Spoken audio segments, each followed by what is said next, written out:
Now let's see the use of a. A भी एक indefinite article है।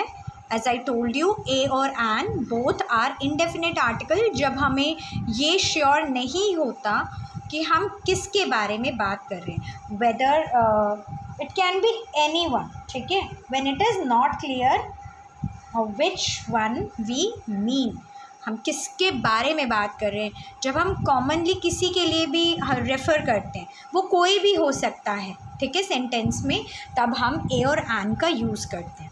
Okay, N में हमने देखा we use it before vowel words, the words that start with vowel sound. Okay, now for a are used, a word is used before consonants. अब consonants क्या होते हैं आपको पता होगा। फ्रॉम 26 अल्फ़ाबेट हम जब वॉवल्स को रिमूव कर देते हैं, 5 वॉवल्स को रिमूव करने के बाद जो 21 अल्फ़ाबेट्स हमारे बचते हैं, ठीक है, उन सबको हम क्या कहते हैं, हम उनको कॉन्सोनेंट्स बोलते हैं। यानी वॉवल को हटाने के बाद जितने भी अल्फ़ाबेट्स बचते हैं वो हमारे कॉन्सोनेंट्स होते हैं। ओके, तो ए हम उन सारे अल्फ़ाबेट्स के साथ यूज़ करते हैं जो वॉवल नहीं है। And to show the sense of one, जब हमें सेंटेंस में ये दिखाना होता है कि कोई भी चीज़ जो है वो एक है, like a hat. Now hat word जो है एच से शुरू है, it is not a vowel, so a है, ठीक है, फर्स्ट कॉन्सोनेंट वाला प्रूफ हो गया। Next, when we are talking about something which is one, अगर मुझे ये कहना है आई हैव अ हैट,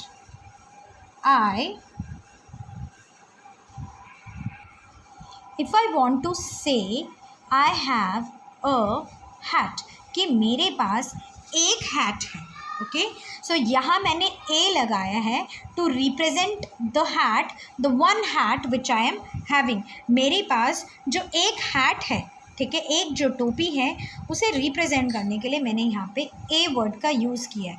सो जब हमें किसी एक चीज़ के होने का सेंस शो करना होता है, then also we use a. Otherwise 21 जो अल्फ़ाबेट्स बचते हैं, लीविंग ऑल द वॉवल्स, बाकी जितने भी नॉन वॉवल वर्ड्स हैं, कॉन्सोनेंट्स जो हैं, उनके साथ हम क्या लगाते हैं, a. Now let us discuss an example through which आपको क्लियर हो जाएगा कि डेफिनेट आर्टिकल और इनडेफिनेट आर्टिकल के बीच में डिफरेंस क्या है।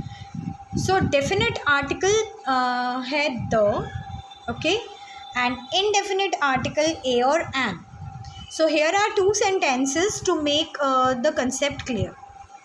डेफिनेट आर्टिकल के लिए सेंटेंस है द पोस्टमैन इज कमिंग, यहाँ पे द लिखा हुआ है and it is an example of definite article. The postman is coming, यहाँ पे इस सेंटेंस में हमें पता है कि जो पोस्टमैन है वो कौन है, ठीक है, वी आर श्योर कि कौन सा पोस्टमैन जो है वो आ रहा है। क्लियर? ओके, सो अब एक सेकेंड एग्जाम्पल देखते हैं, तो दोनों का कंपैरिजन करेंगे। सेकेंड एग्जाम्पल इनडेफिनेट आर्टिकल का है। इनडेफिनेट आर्टिकल ए और an. A postman fell off his bicycle. अब यहाँ पे अ पोस्टमैन लिखा है, it can be any postman who has fell off from his bicycle. वो जो पोस्टमैन है वो कोई भी हो सकता है जो अपनी साइकिल से गिर गया। Okay, a postman fell off his bicycle. कौन सा postman, we are not sure to whom we are referring, ठीक है, हम किस पोस्टमैन को रेफर कर रहे हैं हमें नहीं मालूम है इस सेंटेंस में। बट इन द सेंटेंस जहाँ पे हमने द यूज़ करा है, we are using the postman is coming, here we are referring to a particular postman, ठीक है, हमें यहाँ पता है कि ये जो पोस्टमैन है कौन है।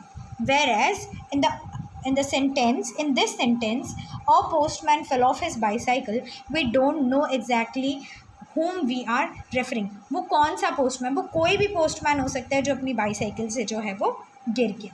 आई hope it is clear to you कि कहाँ पे डेफिनेट और कहाँ पे इनडेफिनेट आर्टिकल जो है हम यूज़ करते हैं। आपने ए और एन का यूज़ तो समझ ही लिया है। Now let's see where we use the definite article दो। Please open page number 39 in your book. एक और एग्जाम्पल हम देखते हैं जिससे आपको और थोड़ा क्लियर हो जाएगा। Let's go to the park refers the park we usually go to. इस सेंटेंस में द पार्क लिखा है। Let's go to the park, हमें सेंटेंस पढ़ के ही समझ में आ रहा है कि हम उस पार्क के बारे में बात कर रहे हैं जहां हम हमेशा जाते हैं। There is a park near Don Bosco school. अब देयर इज़ अ पार्क, यहाँ पे अ पार्क लिखा हुआ है, okay, near the Don Bosco school. It is not clear which park is meant. अब हमें इस सेंटेंस में ये बिल्कुल भी क्लियर नहीं हो रहा है कि हम किस पार्क के बारे में बात कर रहे हैं जो कि डॉन बॉस्को स्कूल के पास है, okay. So once again let us revise. The जो है हमेशा किसी particular place particular person place thing को रेफ़र करके शो करने के लिए यूज़ करा जाता है। बट वेयर एज ए और एन हम तब यूज़ करते हैं जब हमें क्लियर नहीं होता, जब हम इनडेफिनेट, जब वो कोई चीज़ इनडेफिनेट होती है, okay, when it is not clear whom we are referring. Next, use of a and an. A और एन का यूज़ आप ऑलरेडी पढ़ चुके हैं, but as I told you there are some exceptions जो आप अभी सीखेंगे। एक्सेप्शंस का मतलब कुछ चीज़ जो अलग है, okay okay. Now as you can see I have written 3 words which are starting with the alphabet H. यहाँ पे honest, our, hair. Be very careful जब आप सुन रहे हैं honest, our, hair। जब मैंने इस वर्ड को प्रोनाउंस किया तो यहाँ पे H साइलेंट है, H की आवाज़ आ ही नहीं रही है। ऑनेस्ट पढ़ रहे हैं हम इसे, ओके। यहाँ H साइलेंट, हम इसे हॉनेस्ट नहीं पढ़ते, ऑनेस्ट, ओके। जहाँ पे भी वर्ड में किसी भी वर्ड में specially when it starts with the alphabet H, अगर H की आवाज़ साइलेंट होती है, when H is silent so we use an, honest, क्योंकि आवाज़ हमें सिर्फ ONEST की आ रही है, ओके। नेक्स्ट आवर, हावर नहीं है ये, ओके, यहाँ पे भी H साइलेंट है, so H is silent here, R and R। So remember students, specially वो वर्ड्स जो SH से स्टार्ट होते हैं and where H is silent, ठीक है, H की आवाज़ नहीं आती है प्रोनाउंसिएशन में, सो उनके साथ हम क्या लगाते हैं, एन। बट यहाँ पे देखिए हेयर, हम इसे एयर नहीं पढ़ रहे हैं, हेयर, हा की आवाज़ आ रही है, H की आवाज़ जो है वो आ रही है, ओके, हेयर। सो बिकॉज यहाँ पे H की आवाज़ आ रही है प्रोनाउंसिएशन में, हम इसे क्या लिखेंगे, a hair. Clear? So remember जहाँ पे H साइलेंट है वहाँ पे हम क्या लगाएंगे, an. So this is an exception, ये एक एक्सेप्शनल रूल है बिकॉज H हमारा कॉन्स्टोनेंट है और अभी आपने पढ़ा था कॉन्स्टोनेंट वर्ड्स के साथ हम ए लगाते हैं, बट किसी भी वर्ड में जहाँ पे H साइलेंट है इस तरह के एग्जाम्पल्स में हम एन वर्ड का यूज़ करेंगे। Now let's see the next rule. Next rule है uniform, Europe, umbrella, okay. I am reading again, uniform, जब आपने यूनिफॉर्म वर्ड पढ़ा सो यू की आवाज़ आ रही है, ओके। अगर मैं इसे हिंदी में लिखूं या में बड़ी यू की मात्रा की आवाज़ आ रही है प्रोनाउंस करने में, यूनिफॉर्म, यूरोप, ओके। बट इसमें नहीं आ रही है ऐसी आवाज़, इसमें अम्ब्रेला, अम्ब्रेला अ की आवाज़ आ रही है, okay. So although this word is starting with a vowel, ये यू से शुरू है और हमने जो एन वाला रूल पढ़ा है, अगर कोई भी वर्ड हमारा वॉवल वर्ड से शुरू होता है सो वी यूज़ एन, हमें रूल के अकॉर्डिंग इसमें एन लगाना चाहिए, but there is an exception. कोई भी वर्ड जिसको प्रोनाउंस करने में यू साउंड आता है, ओके, जब हम उसे बोलते हैं और यू का आवाज़ आती है, यू की साउंड आता है, ठीक है, so we use an a, a uniform, ठीक है,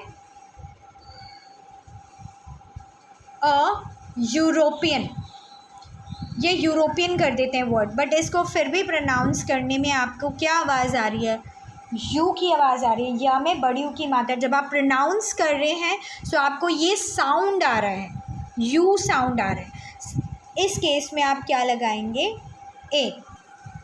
डैश अम्ब्रेला, अब इस वर्ड को पढ़ने में ये यू से स्टार्ट हो रहा है, बट आपको वो आवाज़ नहीं आ रही है, यू आवाज़ नहीं आ रही है, ओके, सो इस केस में an umbrella. Let me give you another example, university, ठीक है, यूनिवर्सिटी, आप इस वर्ड को पढ़ रहे हैं,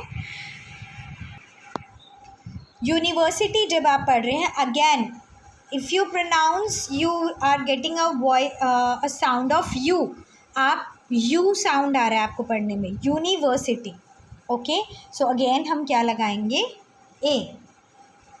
आई होप आपको ये समझ में आया है, ओके। अनदर एक्सेप्शन है, अगर आपको ऐसे लिखा है MLA, MBA, यूजुअली आपने ऐसे देखे होंगे, MA, जब आप इन्हें पढ़ रहे हैं, जब आप इन्हें प्रोनाउंस करते हैं सो इनमें से आवाज़ ए की आती है। हिंदी में आपने ए मात्रा पढ़ी है, MLA, MBA, MA, okay, so remember when इनके साथ हम क्या लगाएंगे, एन। जब भी आप इन वर्ड्स को प्रोनाउंस करते हैं और आपको ए की आवाज़ आती है, okay, just very simple, A की आवाज़ आती है, MLA, MBA, MA, okay, although they are starting with a consonant alphabet से शुरू हो रहा है, एम से। अगर आपने रूल पढ़ा है सो आपने पढ़ा था कि अगर कॉन्सोनेंट वर्ड है यानी वोवल नहीं है और कोई और अल्फ़ाबेट है तो हम ए लगाते हैं, बट स्पेशली जब हम किसी चीज़ का एब्रीवेशन लिखते हैं, ओके, ये एब्रीवेशंस हैं, इनके कुछ फुल फॉर्म्स हैं, तो इन एब्रीवेशंस को इनमें से जब किसी की प्रोनाउंसिएशन में ए की आवाज़ आती है सो हम क्या लगाएंगे, एन। इनके साथ क्या लगाएंगे हम हमेशा, an, MA, an, MBA, okay.